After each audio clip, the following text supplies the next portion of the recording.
Jésus. Gloire à toi. Alléluia. Merci, Seigneur.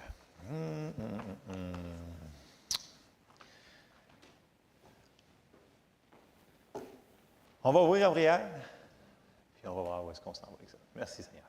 Gloire à toi, Père. On te remercie pour ce matin. Merci, Seigneur, pour la parole que tu as pour nous, qu'on puisse saisir et le mettre en application avec une grande révélation, Seigneur, et qu'on puisse continuer à être persévérant à le faire et pas commencer quelque chose, mais arrêter et persévérer dans tout ce qu'on fait dans le nom de Jésus. Amen. Amen. Alléluia. Alors, ce dernier vendredi soir, j'ai eu le privilège d'aller faire un cœur à cœur avec la jeunesse. C'était super le fun. Ça faisait longtemps que je m'ennuyais d'eux autres. Fait qu'on a fait un petit cœur à cœur de 1 heure et demie. Puis ils ont écouté tout le long. J'étais comme « wow ». Je dis « wow ». Fait que merci jeunesse, j'étais le fun. Puis, donc vous allez me revoir un petit peu aussi. Donc c'était super le fun. C'était la première chose que je voulais remercier. Merci à tous ceux qui ont travaillé très fort pour les travaux dans l'Église encore cette semaine. Il y a eu beaucoup de choses qui ont été faites. Merci pour votre travail. Merci Seigneur. Alors ce matin, je pensais toujours, c'est la Pentecôte, ça va être un message sur la Pentecôte. Puis, non. Je m'excuse.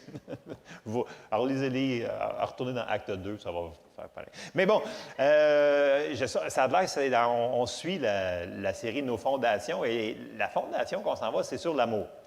On ne l'a pas vraiment frappé depuis un bon bout de temps, et ne déconnectez pas parce que vous dites « Ah, mais l'amour, on connaît tout ça. » Mais non, puis j'écoutais des enseignements cette semaine. Puis, ça me frappait comment que les ministères, ils donnaient des exemples de gens qui avaient des problèmes dans leur corps, des problèmes dans leur couple, des problèmes dans... Puis, la cause était la chicane, le non-marché dans l'amour. Ça affectait les enfants. Les enfants étaient malades. Puis, dès qu'ils décidaient de se repentir, de marcher dans l'amour, les choses changeaient, les enfants étaient guéris, toutes des choses comme ça. Et ça me rappelait en même temps ce que Kenneth Hagin disait. Il dit, concernant la guérison, il dit, je me fie plus sur ma marche d'amour que mes confessions de foi. Vous vous souvenez où? Je l'ai cité souvent, ce que Kenneth Hagin disait, parce qu'il dit, après 65 ans de ministère, je me suis aperçu que la plupart du temps, quand les gens ont des problèmes à recevoir la guérison depuis longtemps, c'est souvent la marche d'amour qui fait défaut et non les confessions de foi. Ils disent les bonnes choses, ils confessent les bons versets, ils se nourrissent sur la bonne chose, mais il y a quelque chose qui s'est passé dans l'amour. Puis à chaque fois qu'ils trouvaient le bobo, les choses changeaient quasiment instantanément. Là, je me disais, wow, j'ai dit l'amour, c'est fort. Vraiment fort. Et c'est là-dessus qu'on s'en va ce matin. Donc, prenez pas comme l'amour, c'est le fun, c'est comme... Non, l'amour, c'est essentiel. Mais pas n'importe quel amour. Donc, on va aller voir des caractéristiques ce matin. J'ai quand même beaucoup de passages, mais c'est pour faire une fondation qu'on n'a pas la latitude de ne pas faire ce que la Bible nous demande de faire concernant marcher dans l'amour. Ça l'affecte tout le restant. Puis j'ai écouté encore d'autres enseignements hier, en faisant le tracteur à gazon. Faire les foins, je vous dirais. Mais, et il y a encore une fois une personne qui disait que dans leur couple, ils se sont mis à chicaner, puis tout d'un coup, l'enfant tombe malade. Là, je fais comme, OK, encore une fois, la redondance de tomber hors de marcher dans l'amour, puis de tomber dans la chicane, puis de... Ça vous arrive jamais de vous chicaner, vous autres? Non, hein, c'est ça. C'est juste... c'est juste nous. Mais on ne laisse pas le soleil se coucher avant de se conseiller. C'est ça. Vous connaissez les versets. Amen. Donc, on embarque là-dedans. Premier verset qu'on va aller voir, c'est Jean 13. Écoutez, on commence là-dessus parce qu'il faut vraiment mettre les bases. Jésus a dit dans Jean 13, « Je vous donne un commandement nouveau. Aimez-vous les uns les autres, comme je vous ai aimé, vous aussi, aimez-vous les uns les autres. À ceci, tous connaîtront que vous êtes mes disciples, si vous avez de l'amour les uns pour les autres. » Donc, je fais l'emphase sur, écoutez, si Jésus nous demande de faire ça, lui qui est bon, lui qui est amour en personne, c'est pas pour nous brimer, là, OK? Il dit ça, c'est la clé. Il dit, le Nouveau Testament, là, c'est ça, c'est la loi de l'amour. Et si vous faites la loi de l'amour, vous accomplissez tout, grosso modo, pour recevoir les bénédictions de Dieu. Ça commence là. Ce n'est pas une suggestion. Pourquoi Jésus est si direct? Parce qu'il sait qu'en mettant le fondement de l'amour, tout le restant va fonctionner. Mais si on ne le met pas, puis on dit, ouais, c'est une belle manière de penser, c'est pas une belle manière de penser, c'est un commandement. Il dit, un commandement nouveau, je vous donne, on ira voir plus loin. Donc, premièrement, à se remettre sur la tête, c'est que c'est pas une idée, le fun. C'est vraiment une obligation. Donc, introspection ce matin. Puis là, en passant, je fais toujours une parenthèse quand on parle sur ça. Je dis, écoutez, c'est pas parce que vous avez quelque chose dans votre corps ou que vous arrive quelque chose que vous n'avez pas, que vous ne marchez pas dans l'amour. Ça ne veut pas dire ça.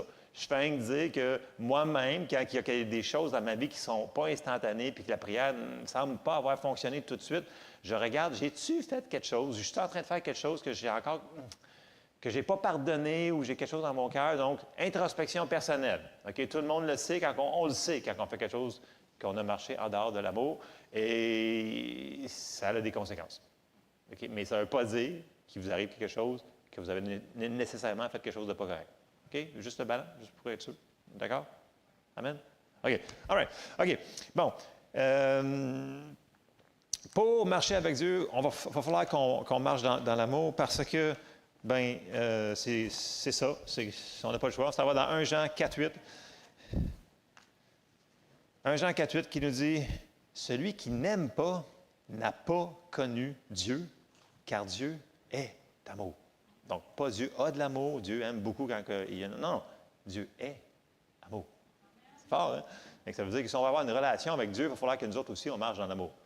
Parce que lui, il est comme ça. Donc, puis, la bonne nouvelle, c'est que son amour a été déposé dans nos cœurs quand on est né de nouveau.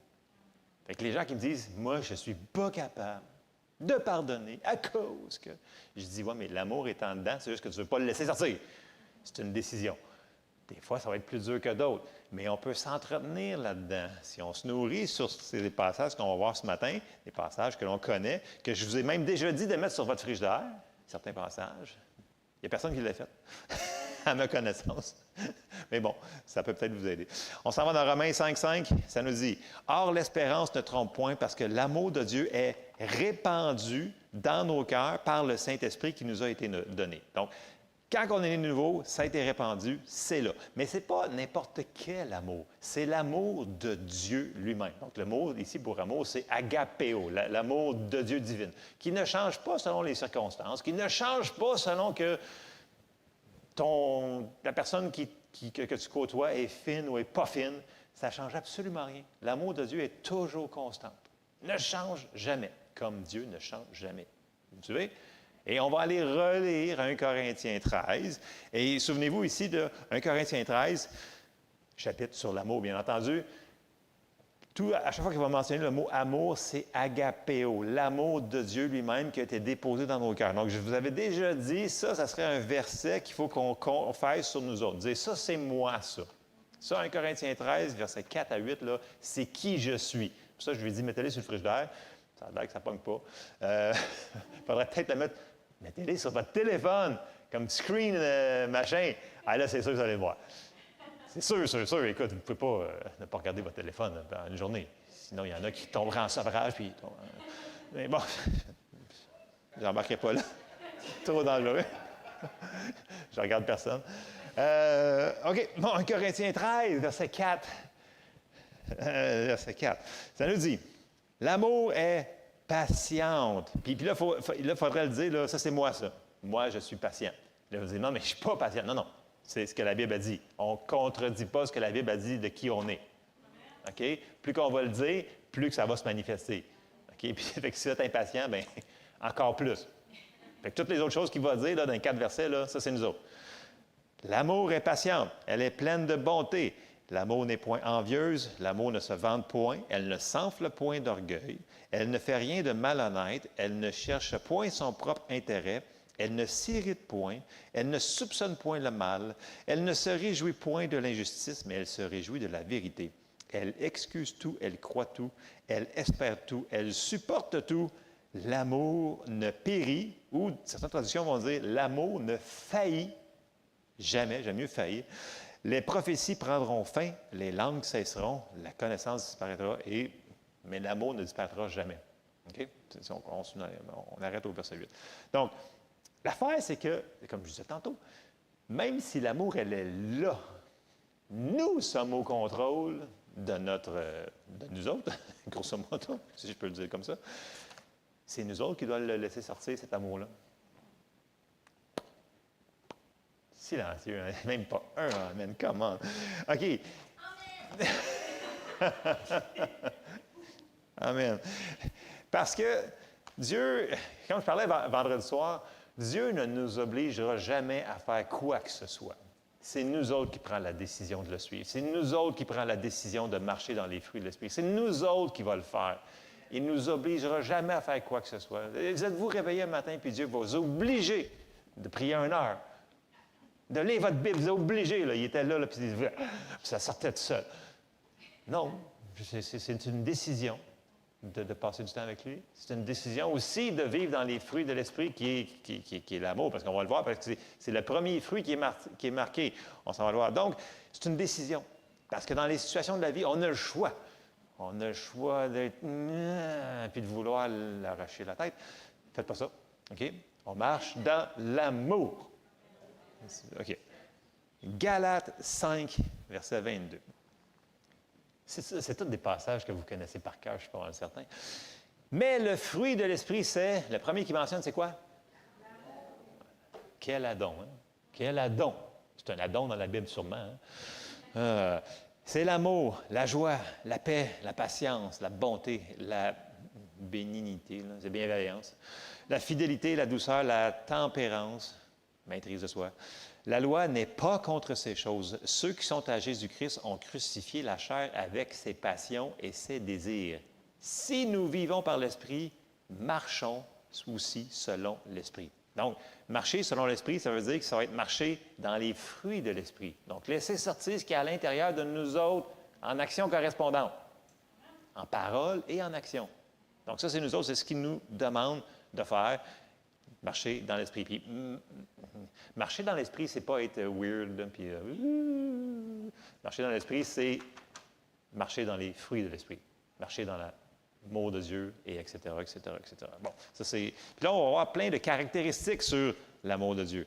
Une autre caractéristique que je voulais frapper, c'est l'amour va marcher dans la sanctification. Le mot que personne n'aime entendre, sanctification. Donc, 1 Corinthiens 9, 27, Paul dit, « Mais je traite durement mon corps et je le tiens assujetti de peur d'être moi-même rejeté après avoir prêché aux autres. » Donc, Paul dit, « C'est moi qui prends le contrôle de mon corps. » Parce que notre vraie personne, nous sommes un esprit, OK? Nous avons une âme et nous vivons dans un corps. OK? Je le répète constamment, éventuellement, ça va rentrer. OK? Nous sommes un esprit.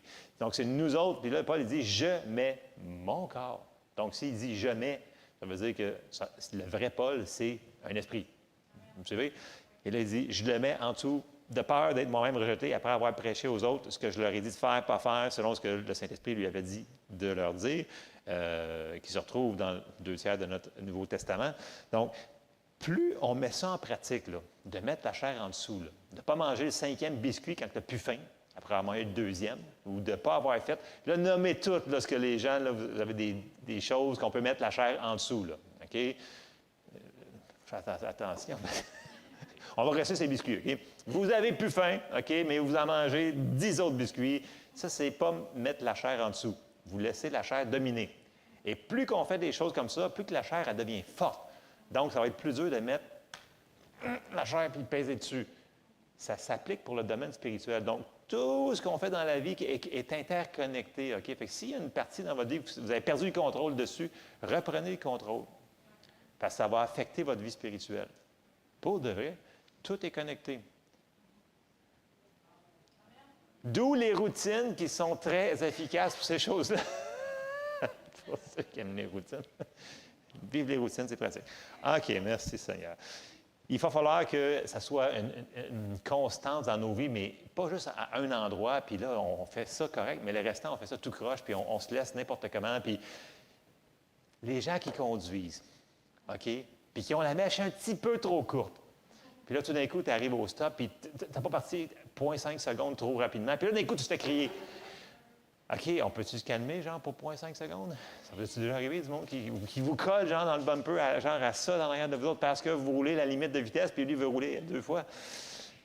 C'est de la maîtrise de soi. Ça fait partie du fruit de l'esprit. OK? Fait que il y a personne que ça leur arrive, sauf moi. Coudonc, ça va mal le matin. OK, je vais prendre d'autres exemples. Je vais vous stouler d'abord. Non, je ne fais pas ça. Ça va être trop... C'est parce que l'amour ne fait pas ça. Oh! OK. On va passer à un autre sujet. On reste les biscuits. OK, retournez les biscuits. Là, tout le monde à ce soir va être en train de manger leurs biscuits. Ils vont dire, bon, 3 de plus correct, mais pas 5. Vous faites ce que vous voulez. Amen. Bon, la sanctification. Deuxième, autre caractéristique, c'est la troisième. L'amour, elle, pardonne. OK? Ça en va dans Matthieu 5. Puis là, c'est Jésus qui parle, OK? Vous avez appris, au verset 43, vous avez appris qu'il a été dit, tu aimeras ton prochain et tu haïras ton ennemi. Mais moi, je vous dis, aimez vos ennemis, bénissez ceux qui vous maudissent, faites du bien à ceux qui vous haïssent et priez pour ceux qui vous maltraitent et qui vous persécutent. Ouch! Afin que vous soyez fils de votre Père qui est dans les cieux, car il fait lever son soleil sur les méchants et sur les bons.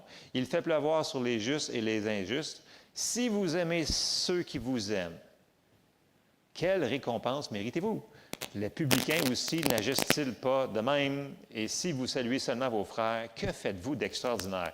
Les païens aussi n'agissent-ils pas de même? Soyez donc parfaits comme votre Père céleste est parfait. Donc, désolé pour les petites interférences. Si vous aimez ceux-là seulement qui vous aiment, vous ne faites rien de spécial. Grosso modo, c'est ce qu'il dit. Dans le sens que vous devez aimer les moins aimables, je pourrais le dire comme ça, puis les plus aimables. Peu importe la situation, même s'ils vous ont fait du tort. C'est ce qu'il nous dit de faire. Est-ce que c'est dans votre Bible à vous aussi? C'est ce qu'il nous dit de faire. Donc, quand il dit « soyez donc parfaits », le mot pour faire parfait est traduit dans la plupart d'autres traductions « mature » ou « adulte » ou « qui a grandi », grosso modo. Bon, être mature et grandir dans la foi pour recevoir tout ce que Dieu nous a donné comme héritage, il va falloir qu'on apprenne à pardonner, mais pas juste pardonner une semaine après, là. Le faire instantanément. Bon, des fois, il va falloir s'éloigner de la personne et dire « OK, je t'aime, puis je vais te dire, je ne te dirai pas ce que j'en pense, OK? Vous ne dites pas tout de suite. Et vous vous éloignez, et là, vous allez... Parce que des fois, dans la situation, tu sais, on a le goût de leur dire notre manière de penser, OK?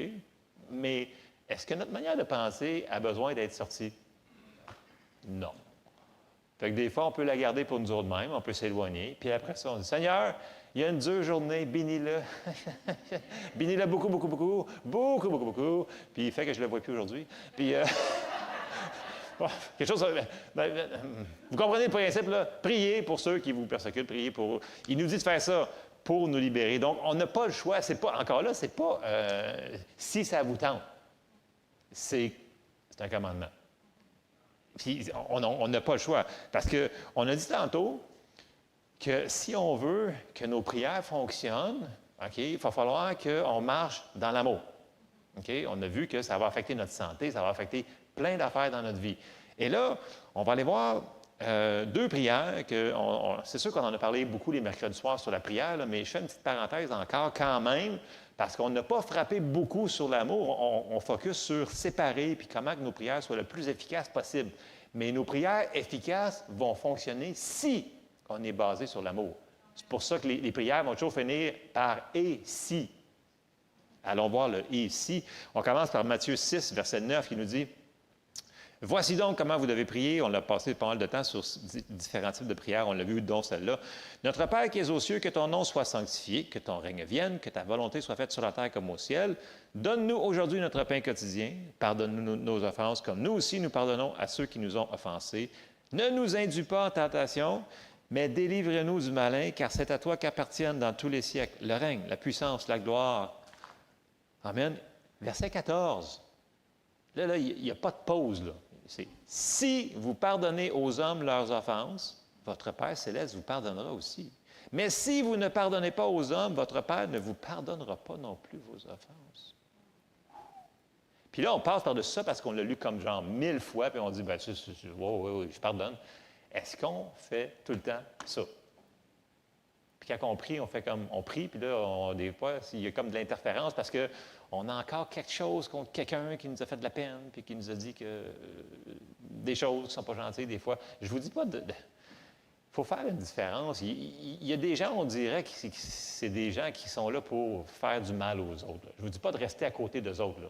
Okay? On ne reste pas à côté des gens qui agressent les gens, volontairement. Okay? On peut s'éloigner, garder une distance. Mais ceux-là qu'on est obligé de côtoyer avec, il va falloir qu'on leur pardonne. Et on va être un exemple, parce qu'on a lu tantôt, ça nous dit « À ceci tous connaîtront que vous êtes mes disciples ». C'est une manière de témoigner en même temps. Parce qu'éventuellement, quand ils vont se calmer, bien, ça nous donne une porte d'entrée. Ils disent, ouais, toi, tu ne t'es pas fâché, tu ne m'as pas frappé, tu ne m'as pas bûché dessus. Tu pas, Eh oui, c'est parce que c'est la parole de Dieu. Vous avez une porte. Ah oui, la Bible dit ça. Vous seriez surpris comment les gens disent, ah oui, oui, moi, je lis ma Bible. Parce que je viens à l'Église à Pâques et à Noël. Mais le restant, quand vous leur sortez un autre verset, ils font comme, ah ouais, c'est dans la Bible, ça. Ah, Donc, ça pourrait être un bon témoignage.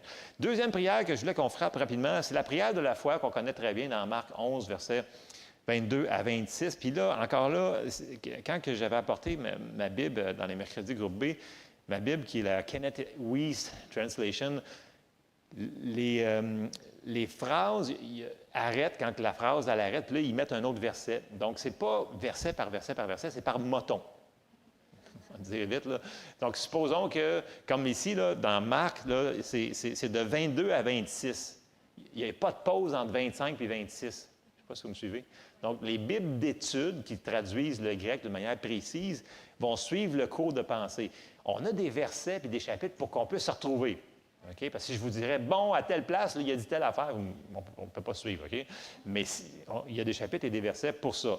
Mais, dans les Bibles d'études, ce n'est pas tout à fait comme ça.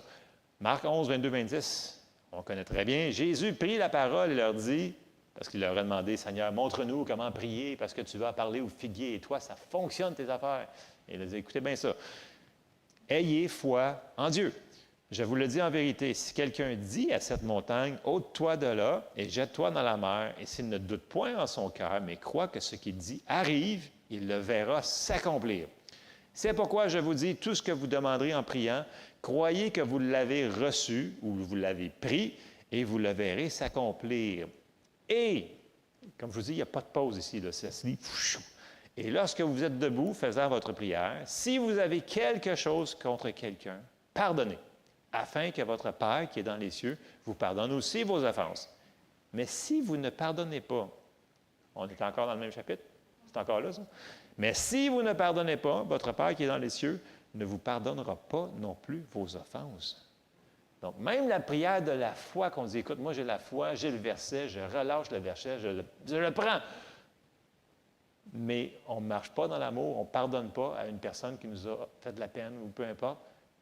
La prière de la foi va être annulée. Il n'y a personne qui veut ça, là. Je sais.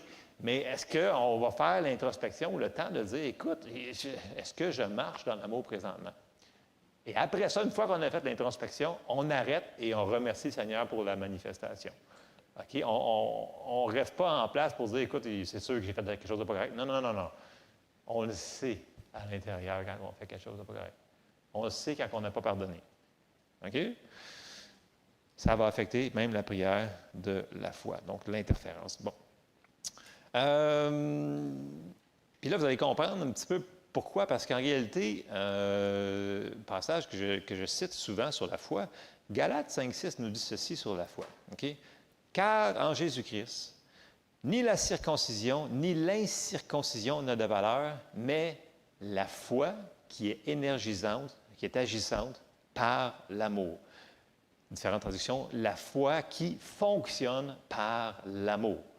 Donc, la foi, OK, son essence, son gaz, son électricité, c'est l'amour. Donc, les gens se disent, ouais, mais je veux que ma foi fonctionne, mais il va falloir que tu aies de l'amour.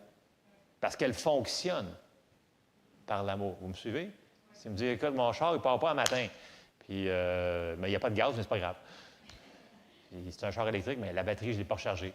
Ben, c'est pas grave. Je vais appeler le towing, puis je vais leur dire qu'ils sont une bande de... Mais il va te dire, l'as-tu rechargé, tu l'as-tu rempli? Puis là, vous allez faire, ben non, c'est pas nécessaire, c'est une suggestion. Parce que beaucoup de personnes me répondent, ouais, je l'ai vu, ce verset-là. Mais, je dis, quand est-ce que tu vas le mettre en pratique? Là, c'est là que le bas blesse, on va dire. Parce que les gens disent, oui, mais je sais que c'est marqué, mais voyons, Dieu ne s'attend pas qu'on fasse tout ça. Oui, vraiment. Si on fait les choses de base comme ça, là, comme marcher dans l'amour, là, vous allez voir, tout le restant va se débloquer. Attendez-vous pas d'avoir des révélations. Les gens, ils veulent avoir des révélations là, sur... Là, présentement, c'est beaucoup sur la fin des temps. Là. Qui est l'Antichrist? Qui est ça? Puis là, ils oublient les affaires de base comme marcher dans la foi, marcher dans la joie, avoir l'espérance. Toutes les choses de base qu'on sait qu'il faut qu'on fasse pour vivre à chaque jour. On peut se concentrer sur ce qu'on sait déjà, puis le mettre en pratique?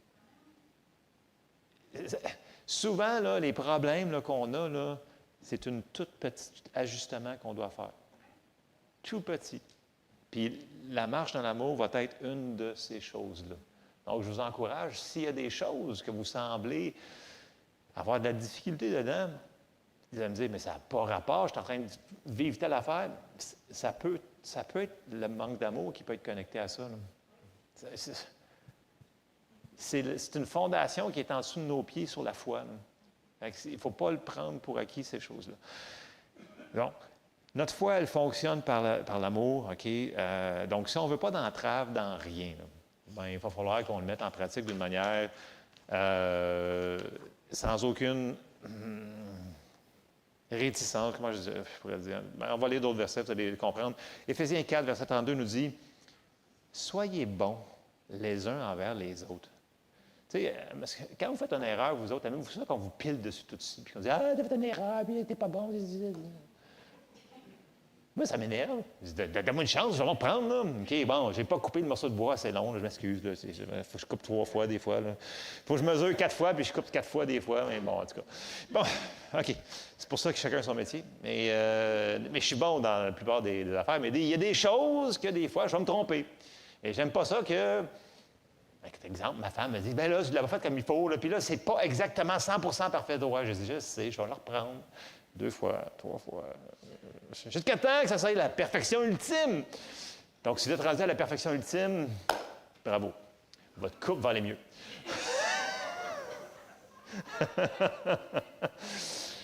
Soyez bons les uns envers les autres. Et je ne sais pas, il faut aller là-dessus, mais ça comprend vraiment les conjoints. Soyez bons les uns envers les autres. Je vais continuer à lire, il ne faut pas que on pitche des affaires. Là. Compatissant.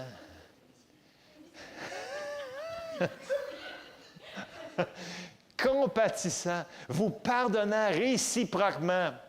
OK? Comme Dieu vous a pardonné en Christ. Tu sais, moi, on va se stouler, là. Je ne te l'ai pas dit, mais je te stoule. OK. Jessie, elle est excessivement perfectionniste. OK? Moi, je suis plus un gars de rough. OK, on va le dire comme ça. Donc, supposons que moi, je vais faire un muffin, un petit gâteau pour la fête Émilie, mettons, puis que je vais mettre le crémage dessus, mais le muffin, le crémage n'est pas exactement droit dessus. C'est sûr que j'ai un commentaire. T'as-tu vu ton crémage? Il est tout croche. Oui, mais il va être aussi bon, là. Ça reste un cupcake, là. Mais elle le voit et ça l'irrite beaucoup. Moi, ça mérite que ça l'irrite, mais j'ai appris qu'elle le voit. Il y a certaines autres choses qu'elle ne voit pas du tout, mais c'est ça. Et là, je dois prendre la décision de dire, bien, c'est pas grave, je vais le refaire. Fait que j'en mets une couche de plus. De toute façon, ça va juste être meilleur, plus de sucre. Je me reprends. Et voyez-vous ce que je veux dire? Dans le sens que faut pas tomber dans, bien là, je sais bien avec toi, non. Il ne faut pas tomber là-dedans. Parce que c'est facile de tomber dans la chicane. Ben là, je dis conjointe, là, ben, en passant, c'est probablement le seul de ses défauts. Fait que...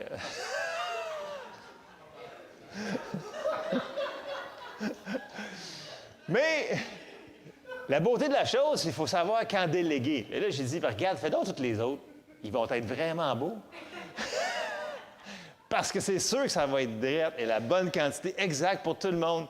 Fait que quelqu'un qui va avoir le cupcake tantôt, on fête la fête à ma fille. Donc, ils vont tous avoir la même quantité de sucre. Fait qu'il n'y aura pas d'inégalité. Bien, moi, je veux celui-là parce que celui-là, il y en a plus d'épais parce que je l'ai fait 3 fois, moi. Donc, sachez quand mettre la ligne et dire, écoute, c'est pas grave, c'est juste un cupcake. OK? Amen pour le cupcake. Donc, la caractéristique que je voulais parler, c'est que l'amour, elle pardonne, mais l'amour, elle va aussi oublier. OK? Quelqu'un qui me dit, écoute, puis oublier, pas juste les petites choses, les grandes choses. Parce que quelqu'un qui me dit, écoute, j'ai pardonné, là, mais j'oublierai jamais ce qu'il a fait. Elle n'a pas pardonné, la personne, sérieusement. Là. Venez pas me dire que...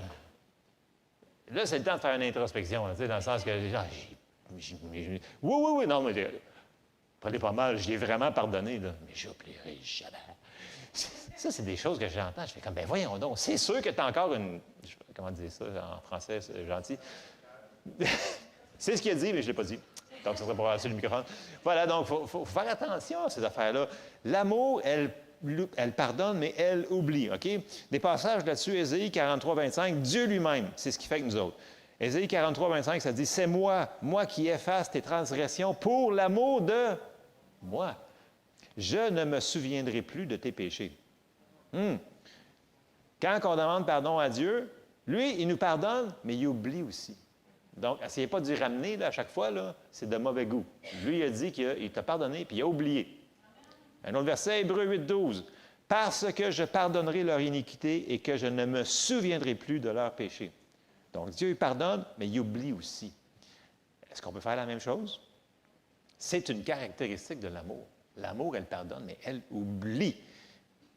Et ça nous libère du fardeau de rester dans l'offense. Parce qu'il y a des gens qui vont rester dans l'offense pendant longtemps. Parce qu'ils veulent s'en souvenir à chaque fois. Puis à chaque fois que l'ennemi ramène une photo de la patente, si jamais ça vous arrive, vous dites, non, ça, là, je l'ai pardonné, là, puis ça, là, j'ai oublié. Parce que ça va revenir, l'idée quand vous allez revoir la personne qui vous a fait X chose, bien, c'est sûr que vous allez avoir une tendance dans notre chair naturelle de dire, écoute, elle m'a fait de quoi de pas correct, là. Puis là, je me souviens de l'histoire du cupcake, là. Puis là,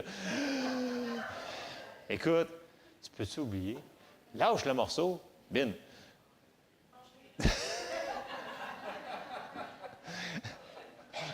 Mange-le. C'est ça. OK. Donc, l'amour, elle pardonne, puis l'amour, elle oublie. Et là, on parle normalement à d'autres personnes. Mais une chose que je me suis aperçu en tant que gens qui sont nés de nouveau dans l'Église, on est dur avec une personne en particulier, et c'est nous-mêmes. Et souvent, on ne se pardonne pas à nous-mêmes. Mais nous-mêmes aussi, il fait partie du « tu pardonneras à tout le monde ». OK? Puis il y a des gens qui ne se pardonnent pas leur erreur, ils se condamnent. L'ennemi les condamne. Regarde, tu as fait ça, là. Oui, tu as demandé pardon à Dieu, mais tu t'en souviens ça? Oui, je m'en souviens. Écoute, j'ai les conséquences d'en face. Il faut apprendre à se pardonner. Pour de vrai, il y a plein... On va s'enfarger dans quelque chose dans la vie. J'aime mieux vous le dire tout de suite, là. Donc, il faut être rapide à dire, Seigneur, bon, OK, je te demande pardon. Puis, je décide d'oublier cette affaire-là et je continue en avant. OK? Souvenez-vous, là, 1 Jean 1,9, là, si nous confessons nos péchés, il est fidèle et juste pour nous les pardonner et pour nous purifier de toute iniquité. Il n'y a aucune affaire qui dit si c'est parce que tu es bon, si parce que ça te tente, si parce qu'il arrive telle situation. Non. Dès que tu le confesses, dès que c'est effacé, oublié. C'est comme ça. Donc, 1 Jean 1,9 devrait être souligné dans votre Bible. C'est vraiment... C'est inconditionnel parce que Dieu, son amour, il ne change pas. Il est amour. Quand il a dit, tu vas me demander pardon, je te pardonne. Puis je vais oublier en même temps aussi. Faisons comme Dieu. C'est notre exemple. Jésus nous a dit de faire ça. Amen? Donc, on pardonne. On oublie. On marche dans l'amour. Puis j'ai même sorti Paul. Paul, il a fallu qu'il se pardonne parce que Paul, il a persécuté l'Église. Il dit, ouais, Étienne, tuez-les, ah ouais. Il a fait plein de choses. Après ça, il a fallu qu'il se pardonne parce que j'ai dit j'étais un persécuteur de l'Église, puis non. Puis ça, on s'en va dans Philippiens 3, verset 12, ça dit Paul y parle, il dit, « Ce n'est pas que j'ai déjà remporté le prix ou que j'ai déjà atteint la perfection, mais je cours pour tâcher de le saisir, puisque moi aussi j'ai été saisi par Jésus-Christ. Frère, je ne pense pas de l'avoir saisi. » Donc, si vous avez une place, vous dites, « Écoute, moi, je suis rendu là, je suis rendu au niveau. » Si vous me dites ça, là, ça veut dire que vous n'avez pas rien compris. OK? On va toujours continuer à grandir, toujours. Si vous dites, là, « Je suis arrivé, là, tu viens d'arriver à un gros plateau. » L'orgueil précède la chute. En passant, je fais ça. OK, bien, on continue. Frère, je ne pense pas l'avoir saisi, mais je fais une chose, oubliant ce qui est en arrière et me portant vers ce qui est en avant. Je cours vers le but pour remporter le prix de la vocation céleste de Dieu en Jésus-Christ. Vous savez, qui c'est d'entre vous, là, qui a eu des enfants, là, puis qui ont fait quelque chose? Beaucoup de choses. Mais est-ce que vous voulez que l'enfant, il reste là, puis qu'il n'avance plus, puis qu'il reste par terre? « Ah, je te demande pardon. » Non, non, je te pardonne pas, je te laisse là, il n'avance plus, puis il reste dans ton trou. Non, non. Il n'y a personne qui va aimer ses enfants, puis il va dire, continue, lève-toi, puis on continue, on passe à d'autres choses. Bon, essaye de ne pas le faire si c'est possible, OK? Là. Mais avance. Dieu qui nous dit qu'il est tellement plus amour que nous autres, pourquoi qu'on ne fait pas la même affaire? Pensez-vous qu'il veut qu'on reste à la même place? Qu'on se condamne, puis tout le kit? Non, il veut qu'on avance. Il dit, passe à d'autres choses. Ah ouais, avance. Je veux que tu continues. Parce qu'il nous encourage à continuer. Mais c'est nous autres qui se condamnent. Bon, l'ennemi va se faire un plaisir de nous envoyer des pensées là-dessus. Puis, comme je répète tout le temps les mercredis soirs, la condamnation, ce n'est pas de Dieu. Le Saint-Esprit convainc de justice, de péché et de jugement. Okay? Il ne condamne personne. Il convainc. Une grosse différence. Donc, si dans votre vie, vous voyez la condamnation, on dit ça, c'est pas de Dieu, je refuse ça dans le nom de Jésus. Amen? OK. Donc, Paul, il a fallu qu'il se pardonne aussi. C'est la même chose pour nous autres. On oublie les fautes qu'on a pu faire et on avance. On oublie. Autre caractéristique. L'amour, elle va se servir de ses paroles correctement. Donc, elle va parler correctement, elle va bénir et elle ne détruira pas avec ses paroles. Parce que l'amour, elle va fonctionner comme ça. 1 Pierre, chapitre 3, verset 8. « Enfin, soyez tous animés des mêmes pensées et des mêmes sentiments, pleins d'amour fraternel, de compassion. » C'est le fun quand les gens fonctionnent avec la compassion avec vous autres.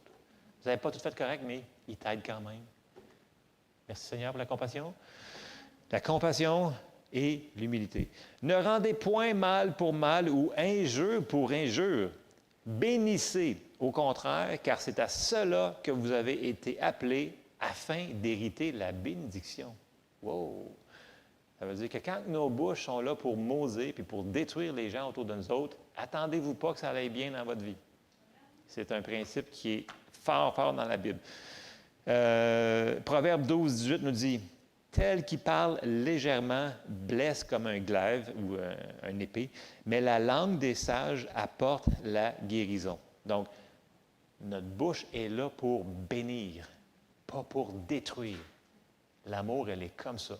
Donc, si vous vous pognez en train de détruire quelqu'un, arrêtez tout de suite. Il n'est jamais trop tard. Je ne me souviens plus comment il disait qu'il fallait une parole positive, ça en prenait... Non, une parole négative, ça en prend 10 autres pour... Bref, ça, c'est les statistiques qui ont découvert dans les scientifiques, pour l'école, pour les enfants. Là, si tu leur dis à ton enfant une parole négative, « t'es pas bon, t'es laid », puis ça va prendre X paroles positives de plus pour briser ce que tu as fait. Là. Ça, ils ont trouvé ça, là, dernièrement. Là. La Bible dit depuis combien de milliers d'années, tu ne fais jamais ça. Tu ne dis pas. Parce qu'en réalité, bon, tu peux lui donner une conséquence, c'est différent. Mais tu vas le bénir au lieu de le... Tu ne vas pas le maudire, là, parce que tu l'aimes, ton enfant. Là. Bon, Dieu est pareil avec nous autres. Mais on doit faire la même les uns envers les autres. Même ceux-là au travail. Moi, je veux dire, un matin, une coupe de patente qui va frapper peut-être. OK. Une autre caractéristique de l'amour, l'amour, elle ne juge pas. Dans le sens qu'elle va faire, effectivement, comme on a vu dans 1 Corinthiens 13, versets 4 à 8, elle dit, elle ne soupçonne point le mal. Et souvent, on est comme dire, ah, regarde telle personne, là, regarde. Elle vit telle affaire. Moi, je suis sûr qu'elle vit dans le péché. Je suis sûr que ça ne vous est jamais arrivé, là, mais je parle de moi, là, bien entendu. Et on a tendance à dire, ouais, telle personne, là, ouais, puis regarde, là, elle fait ça, ça, c'est pas correct, là.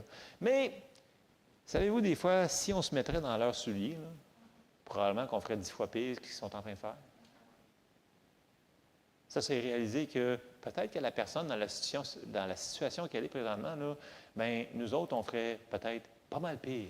Parce qu'on ne sait pas quelle pression qu'elle vit, qu'est-ce qui est arrivé pour qu'il cause la situation. Donc, ne jugez point, afin que vous ne soyez point jugés. Luc 6, verset 35 dit, là, c'est Jésus encore qui parle, c'est impératif, c'est en rouge sur une bleue en rouge. Là. Mais aimez vos ennemis, faites du bien et prêtez sans rien espérer, et votre récompense sera grande, et vous serez fils du Très-Haut, car il est bon pour les ingrats et pour les méchants. Soyez donc miséricordieux comme votre Père est miséricordieux. Ne jugez point, et vous ne serez point jugés. Ne condamnez point, et vous ne serez point condamnés. Absolvez, et vous serez absous. Aimez-vous ça quand vous faites une erreur, puis quand vous dites, écoute, c'est pas grave, on passe à d'autres choses. Moi, j'aime ça, la compassion, la miséricorde. Donc, j'essaie le plus possible de mettre en pratique ça. Donc, une personne fait une erreur, je dis, c'est pas grave. C'est pas grave. On passe à d'autres choses. On avance. Sinon, ça risque de faire une affaire d'offense et de patente. Et je n'ai pas la latitude de ne pas marcher dans l'amour. Parce que je veux que mes prières fonctionnent. Je veux marcher dans la santé divine. Je veux que mes finances fonctionnent. Je veux que tout fonctionne. Je ne veux pas ne pas marcher dans l'amour parce que je connais les conséquences de ne pas marcher dans l'amour. OK. J'ai quasiment terminé. Jean 15, verset 10 à 14. Jésus parle. Si, et là il y a un si avant ce qu'il va dire, si vous gardez mes commandements, vous demeurerez dans mon amour. De même que j'ai gardé les commandements de mon Père et que je demeure dans son amour. Je vous ai dit ces choses afin que ma joie soit en vous et que votre joie soit parfaite. C'est ici, pas ma suggestion, pas une pensée jolie avec des fleurs. Non, non. C'est ici mon commandement. Aimez-vous les uns les autres, mais pas n'importe quelle manière. Ce n'est pas l'amour, dans le grec, philéo, là, c'est vraiment, ici encore, c'est l'amour agapéo. C'est l'amour de Dieu. Il dit, aimez-vous les uns les autres comme je vous ai aimé. La barre est haute, là. Mais la bonne nouvelle, c'est que cet amour-là est à l'intérieur de nous autres. On l'a vu, là, on a vu les passages. Vous savez qu'il est là. Bon, est-ce qu'on va la laisser sortir selon l'histoire? Mais il nous dit vraiment, il dit, ça c'est un commandement. Aimez-vous les uns les autres comme je vous ai aimé. Il n'y a pas de plus grand amour que de donner sa vie pour ses amis. Vous êtes mes amis si vous faites ce que je vous commande. Il est assez direct, hein? Si on avance un petit peu plus loin au verset 17. Ce que je vous commande, c'est de vous aimer les uns les autres. La loi de l'amour dans le Nouveau Testament va ouvrir toute la bénédiction. Sous l'Ancien Testament, il n'y avait pas besoin, c'était pas ça. Il fallait qu'il fasse ci, fasse ci, fasse ci, fasse ça pour avoir l'héritage, la bénédiction. Dans le Nouveau Testament, la loi, c'est marcher dans l'amour. Et vous allez accomplir tout le restant. Amen? Amen. Puis, notre marche dans l'amour est essentielle à recevoir tout ce que Dieu a pourvu pour nous. Dans tout, puis souvent on dit, et vice-versa. Notre manque de marche dans l'amour va affecter notre réception à notre héritage que Jésus a payé pour nous autres. Et ça, c'est vraiment quelque chose qu'on doit cultiver à chaque jour. À chaque jour, on doit apprendre, OK, puis tu sais, là, vraiment, là, le 1 Corinthiens 13, là, je vous le dis, là, c'est des choses qu'on devrait confesser de notre bouche régulièrement. Ça, c'est qui je suis. Ça, c'est moi, ça. Je suis le compatissant. Je suis le patient. C'est moi, ça. C'est qui on est. Parce que toutes les épîtres nous montrent qui on est en Christ à cause que lui, il l'a fait, parce que c'est lui qui nous l'a donné. On ne l'a pas mérité. C'est quand on est né de nouveau, on l'a reçu. Il va falloir qu'on apprenne à le laisser sortir. Donc, cultivons-le et demandons à Dieu de nous aider là-dedans. Parce qu'il y a des fois qu'on ne réalisera pas qu'on a sorti de notre marche d'amour parce que c'est comme des choses qui font de la friture. comme des beignes dans l'huile et des choses comme ça, peu importe c'est quoi. Mais c'est pas ça que je m'en ai dit. Avant la friture. Bref, cultivons cette chose-là. Ne laissez pas dire, ouais, c'est beau, c'est un message sur l'amour un matin, il faut être gentil avec tout le monde. Puis après ça, le lendemain, mais vous n'avez rien mis en pratique de cette révélation-là, de qui on est en Christ. L'amour de Dieu est en nous autres. Et pourquoi qu'il l'a mis là? Pour le fun. Dieu ferait des choses juste pour... Non, il l'a mis là parce qu'il veut qu'on s'en serve. Grosse révélation. Mais est-ce qu'on va prendre le temps de s'en servir? Avec tout le monde, compatissant les uns avec les autres. Donc, je vous encourage ce matin, on se lève ensemble. C'est le message que j'avais pour vous. Nous devons marcher dans l'amour. Ce n'est pas optionnel. Ce n'est pas si ça nous tente. Ce n'est pas si on veut recevoir de Dieu, si on veut que nos prières fonctionnent, si on veut que tout fonctionne bien. L'amour est la base, la clé, la fondation qu'on est assis dessus. Amen? Amen. Donc, et on est capable. On est capable. Donc, faisons-le. On termine. Père Céleste, on te remercie, Seigneur, parce que tu as mis cet amour à l'intérieur de nous autres. Aide-nous à le laisser sortir envers tous. Nos frères, nos sœurs, les gens qu'on côtoie, conjoints, conjointes, les enfants, les parents, tout autour de nous. Seigneur, qu'on puisse être des gens qui sont reconnus pour l'amour qui sort de nous, ton amour qui est en nous, que les gens puissent voir, puis qu'ils puissent voir qu'on est tes disciples parce qu'on marche dans l'amour. Seigneur, que cette parole soit révélation dans nos cœurs et aide-nous à la mettre en pratique à chaque jour. Dans le nom de Jésus, amen. Amen. Soyez bénis.